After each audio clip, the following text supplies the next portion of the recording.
नमस्कार दोस्तों, आपका बहुत बहुत स्वागत है मेरे YouTube चैनल पर। आज सुनेंगे कहानी मन की सुहागरात। जी कहिए, क्या कहना है। आधे घंटे के इंतज़ार के बाद वो आए थे और अब ऐसी सधी आवाज़ में शिष्टता के साथ पूछ रहे थे जैसे वो कोई समस्या लेकर आई फरियादी हो।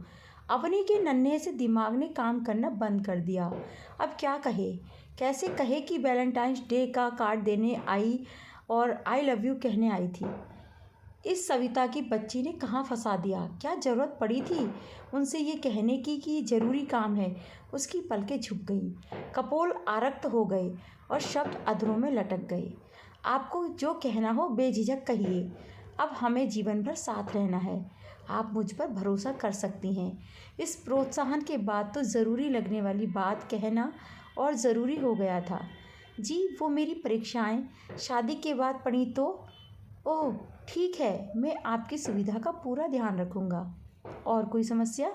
उफ, अपनी होने वाली पत्नी से ऐसे बात कर रहा है जैसे पापा अपने विद्यार्थियों से बात करते हैं। अवनी के लिए इस कुछ अधिक ही शिष्ट और औपचारिक वार्तालाप के बाद वहाँ रुकना असह्य हो गया। जी धन्यवाद, मैं चलती हूँ, नमस्ते कहते हुए वे मुड़ गई और लगभग दौड़ते हुए अपनी सखियों के बीच जाकर ही दम लिया। घर लौटने के लिए ऑटो में लदने के बाद ठिठोली करती सखियों को ये छोटी सी कथित रोमांटिक मुलाकात उनके आग्रह पर शब्दशः सुनाई तो सबने सिर पीट लिया। नेहा रात भर इस बेचैनी में सो न सकी कि क्या शादी से पहले एक प्रेमी प्रेमिका की तरह बंधनों और मर्यादाओं में बंधे बेबस प्रेमी युगल की आतुर बातचीत और क्षणिक स्पर्श उसके नसीब में नहीं है, जिसके बारे में सखियाँ, दीदियाँ और भाभियाँ बताती रही हैं कि उसमें वक्त ठहर जाता है और धरती अंतरिक्ष लगने लगती है। संयुक्त परिवार की सबसे छोटी संतान अवनी बचपन से ही बड़ी बहनों और दादी बाबा की आज्ञाकारी गुड़िया रही थी। उसे दुलार भी सबसे ज़्यादा मिला था और कुछ गलत होने पर बचपन के ताने भी उसे ही मिले थे। अपने से ज़्यादा उसे दूसरों के दिमाग पर भरोसा होता था। हर काम पूछकर करना और गलती होने से डरना उसकी आदत थी। पहली बार सखियों के कहने में आकर मन की आकुलता ने उसे समझा बुझाकर बिना किसी से पूछे अंबर से मिलने की पहल करने को मनाया था। पर कहीं उसने अंबर से शादी करने के लिए हाँ करके गलती तो नहीं कर दी। पर हाँ ना करती तो करती भी क्या। पापा की क्या हालत हो गई थी। मांगलिक होने के कारण उसकी शादी के लिए लड़का ढूंढते ढूंढते पापा थक गए थे। एक बार जब शादी तय हुई तो लड़के वालों ने सगाई वाले दिन ही अपने यहाँ हुई एक मौत का दोष उसके नक्षत्रों को देखकर शादी के लिए मना कर दिया था और पापा तनाव व निराशा में अपने दोस्त अंबर के आगे हाथ जोड़कर रो पड़े थे। अंबर अपने माता पिता के देहांत के बाद छोटी आयु से ही परिवार की जिम्मेदारियां संभालते रहे थे। फिर शोध आरंभ कर दिया था, इसलिए अब तक शादी नहीं की थी। थे तो वे पापा से बहुत छोटे, पर पापा से उनका मानसिक स्तर इतना मिलता था कि मित्रता घनी थी। वे पहले तो स्वयं और अवनी की उम्र के 15 वर्ष के अंतर के कारण झिझके, पर अपने दोस्त की जिद के आगे झुक गए। अब अवनी के सामने ये प्रस्ताव आया तो वह हतप्रभ रह गई। पर जब दादी ने समझाया कि उम्र में अधिक अंतर होने पर पुरुष पत्नी को अत्यधिक प्यार करता है, तो उसने उन्हीं में अपने सपनों के राजकुमार की तलाश शुरू कर दी। आखिर हर लड़की के कुंवारे मन की तरह अवनी के मन में पति के रूप में दीवानगी की हद तक चाहने वाला प्रेमी पाने की लालसा हर लालसा से बड़ी थी। पर शादी के बाद उसने अंबर में सपनों के राजकुमार जैसा कुछ न पाया। हालांकि कमी किसी चीज़ की न थी। घर का काम करने के लिए नौकर थे। वो कुछ भी खरीदने के लिए कहे या कहीं जाने को अंबर कभी मना नहीं करते थे। लेकिन ऊंचे प्रशासनिक अधिकारी होने के कारण व्यस्त बहुत रहते थे। सुबह उनके उठने से पहले ही मिलने वालों की पंक्ति लग जाती। रात भी देर तक वे लोगों की समस्याएं सुनते सुलझाते रहते। उनका स्वभाव इतना अच्छा था कि उन्हें सब साधु कहते थे। पर अवनी के लिए इस साधु प्रकृति के पुरुष के साथ सामंजस्य बैठाना किसी परीक्षा से कम न था। उसके कोरे कुंवारे मन में एक सपनीले प्यार को देने और पाने की जितनी पिपासा थी, अंबर में उतनी ही निर्लिप्तता। वो अल्हड़ किशोरावस्था की उन्मुक्त उमंगों की जीवंतता थी, तो अंबर धीर गंभीर सांचे में ढली शालीनता और कर्तव्य निष्ठा की प्रतिमूर्ति। वे जब उसके साथ होते भी थे तो भी मोबाइल सौत बना रहता। जब जब नेहा ने उनसे कहा कि मुझे आपसे कुछ कहना है, तब तब वे मोबाइल रखकर उसकी शिष्ट स्वर और हाव भाव के साथ बोलते, कहो क्या चाहती हो। ऐसे में प्यार मोहब्बत के शब्द अवनी की गले में ही अटक कर रह जाते। वो तरह तरह के व्यंजन बनाती, अनुपम श्रृंगार के साथ सनकर सजाती, हर समय इठलाती बतियाती, अंबर के आगे पीछे घूमती और तरह तरह से प्यार जताते हुए प्रशंसा के दो बोल सुनने को तरसती रहती। मगर अंबर तो जैसे बस देने का ही भाव था। यहाँ तक कि सामीप्य के उन अंतरिम क्षणों में भी लगता कि वो बस देने ही आए हैं। अवनी बेचैन रहती कि कभी तो अंबर खुद से कोई इच्छा जाहिर करे, कभी तो शरीर सुख देने की नहीं, पाने की पिपासा और आकुलता के साथ उसके समीप आए, उसकी किसी बात पर खुश होकर उसे आलिंगन में यूं कस ले कि लगे वो उनका चाव है, आनंद है, सौभाग्य है। मायके गई और सखियों के साथ समस्या बांटी। उन्होंने कुछ समाधान कानों में फुसफुसाए। उस रात उनके शयन कक्ष में आने की आहट पाते ही वो करवट बदलकर दम साध कर लेट गई, तो वे चुपचाप सो गए। अगली रात उनके प्रणय स्पर्श पर इठलाकर बोली कि आज मुझे नींद आ रही है, तो वे सॉरी बोलकर सो गए। कुछ दिन यही क्रम चला तो अंबर ने इतने हल्के से दूरी बनाकर सोना शुरू कर दिया कि अवनी को तो दिलो दिमाग असमंजस का घर बन गया। ऐसा पति तो किसी सखी ने नहीं बताया था। कोई मनाता था, कोई अधिकार जताता था और इसी बहाने आई लव यू कहने सुनने का अवसर मिल जाता था।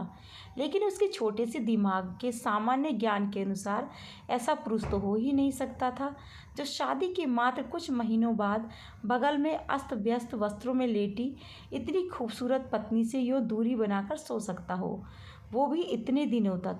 कहीं अंबर उससे नाराज तो नहीं। ये जानने के लिए एक दिन स्वयं ही नारी सुलभ लज्जा त्यागी तो पाया कि वे नाराज नहीं थे, बस उसे उसकी इच्छा के विरुद्ध तंग करना नहीं चाहते थे। उसके बाद से यही नियम सब बन गया। वे तभी उसके करीब आते जब वो पहल करती। उनसे प्यार का इजहार करवाने का ये दांव भी उल्टा पड़ चुका था। तभी एमए का परीक्षाफल आ गया और अंबर ने बिल्कुल पापा के अंदाज में पूछा, अब आगे क्या करना है। हे भगवान, स्नातकोत्तर के बाद अब क्या पढ़ाना चाहते हैं ये? क्या ये पढ़ाई अब भी पीछा न छोड़ेगी? मन ही मन सोचकर कुढ़ गई अवनी।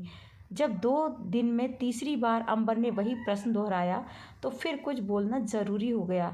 जी मैं कोई तकनीकी शिक्षा लेना चाहूँगी, मुझे घर सजाने का बहुत शौक़ है। वेरी गुड, बिल्कुल पापा के ही अंदाज में उत्तर मिल गया और इंटीरियर डिजाइनिंग के कोर्स में प्रवेश दिलवा दिया गया। बड़े ही सपाट ढंग से ये भी बता दिया गया कि जब तक वो आत्मनिर्भर नहीं हो जाती बच्चों का दायित्व नहीं उठाया जाएगा।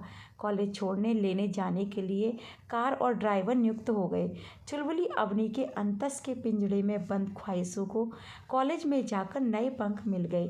कई साथियों का एक समूह बना जिसमें लड़के और लड़कियां बराबर थी। कैंटीन में मस्ती, कभी कैफेटेरिया तो कभी शॉपिंग मॉल उसकी दिनचर्या का हिस्सा थे। जब वो अवनी के साथ चलने को कहती तो उसका मन तो बहुत होता, पर अंबर से पूछे बिना उसकी कहीं जाने की हिम्मत नहीं थी, इसलिए हर बार उनसे फ़ोन करके पूछती। वो कार्यालय में काम करते करते हर बार फ़ोन पर हाँ कह देते। भोली और बातूनी अवनी के दिल में वैसे भी कोई बात टिकती न थी। एक बार अब हंसी हंसी में अपनी नई सहेलियों से अंबर की निर्लिप्तता का जिक्र किया तो उन्होंने बिल्कुल नया और नायाब नुस्खा सुझाया, उन्हें पुरुष मित्र की बातों से जलाने का। बस फिर क्या था, काम शुरू हो गया। सबने हंसमुख साथी निदान का जिक्र रोज अंबर से किया जाने लगा। कॉलेज में जब उसका समूह हंसकर सेल्फी ले रहा होता तो वो जानबूझकर निदान से सटकर खड़ी हो जाती। घर पर भी जब सबको बुलाया तो निदान को बेस्ट फ्रेंड कहकर अंबर से मिलाया। एक दिन निदान ने अपने घर पर गेट टुगेदर रखा। किसी के घर गेट टुगेदर के लिए जाने का अवनी के लिए पहला मौका था। वो अकेले रहता था। अवनी ने अंबर से फ़ोन करके पूछा तो वो उसकी बात सुने बिना झल्ला गए कि बात बात पर पूछने की क्या ज़रूरत है। उसकी कोई ज़रूरी मीटिंग थी। निदान ने अवनी को उसके मनपसंद गीतों का संकलन एक पेन ड्राइव में देने को कहा था।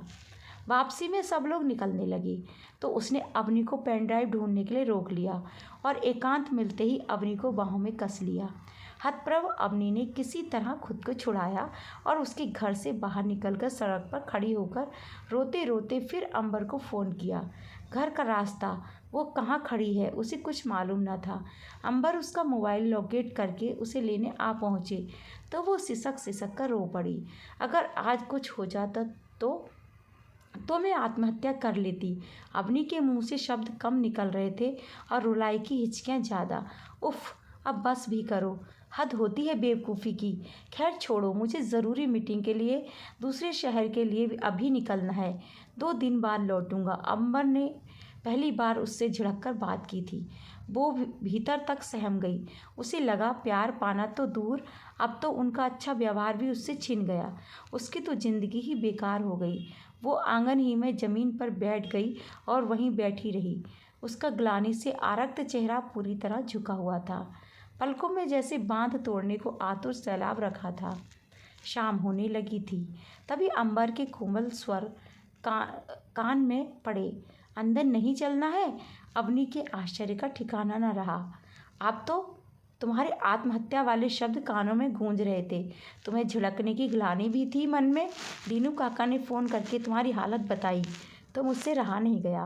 कार वापस मुड़वा ली। सोचा मीटिंग तो सारी ज़िंदगी करता रहूँगा और करता हूँ, पर तुम्हें कुछ हो गया तो तुम्हारे बिना कैसे जीऊँगा, कहकर उन्होंने अपनी बाहें फैला दीं। अवनी चौंक कर अपनी आंखें अंबर की आंखों पर टिका ही रही थी। ये क्या कह दिया था उन्होंने? कहीं उसके कान तो नहीं बजने लगे? लगभग साल भर से उसकी 1000 कोशिशों के बावजूद अंबर ने जो नहीं कहा था वो आज उसकी पलकों का सैलाब बांध तोड़कर बह चला। वो दौड़कर उनके सीने से लगकर सुबक पड़ी। मुझे माफ़ कर दीजिए। मैंने आपसे निदान के बारे में जो कुछ पहले भी कहा था वो आपको जलाकर आपका प्यार पाने के लिए। वो मेरा बेस्ट फ्रेंड नहीं है। मुझे आपका प्यार चाहिए था बस। मैं बुद्धू हूँ मगर चरित्रहीन नहीं। अब उसकी बातें सुनकर अंबर को हंसी आ गई। वे उसका चेहरा अपने हाथों में लेकर आंसू पोंछते हुए बोले, चुप हो जाओ अवनी। तुमने वहाँ जाने से पहले मुझसे फ़ोन करके पूछना तो चाहा था। तुमने सोच भी कैसे लिया कि मैं तुम्हें चरित्रहीन समझूंगा? इंसान की इतनी तो पहचान है मुझे, और तुम ऐसा क्यों समझती हो कि मैं तुम्हें प्यार नहीं करता? तभी दीनू काका ने दरवाज़ा खटखटाया और उनकी इजाज़त लेकर कॉफ़ी रख गए। अंबर ने उसके हाथ में कॉफ़ी का मग देकर एक मग खुद उठा लिया। बोलो अवनी, तुम्हारी कौन सी चाह मैंने पूरी नहीं की जो तुम्हें ऐसे लगा? दोबारा वही सधी हुई आवाज़। अवनी चुप। क्या समझाए, कैसे समझाए? अंबर फिर अपने प्रशासनिक अधिकारी वाले खोल में आ गए थे। फिर से वही माहौल बन गया था जो उसे फरियाद लेकर आया कोई छोटा अधिकारी होने का बोध कराता था, और उसके शब्द जवान का साथ छोड़ देते थे। लेकिन तभी उसे लगा कि आज अगर वो झिझक गई, लजा गई तो ये अवसर जीवन में दोबारा नहीं मिलेगा। उसने धीरे धीरे बोलना शुरू किया। आपने मेरी हर चाहत पूरी की, मगर मुश्किल तो यही है कि मुझसे कभी कुछ चाहा ही नहीं। जब कोई हम पर अधिकार समझता है, जब कोई हमारे सामीप्य से खुश और दूर जाने से दुखी होता है, हमारे छीनने के एहसास से डरता है, तब हम समझते हैं कि वो हमें प्यार करता है। प्यार वो है जो हमें किसी की नज़रों में दुनिया का सबसे महत्वपूर्ण व्यक्ति होने का एहसास कराता है। मैं आपके करीब आना चाहूँ तो आपसे कह सकती हूँ, मगर आपके मन में मेरे करीब आने की ललक हो, ये कहने की बात थोड़ी ही है। इसलिए मैं कितनी ही तरह से श्रृंगार करके, लेकिन कभी लगा नहीं कि मेरे रूप ने, प्यार ने, गुणों ने आपको मुग्ध किया है, सुकून दिया है।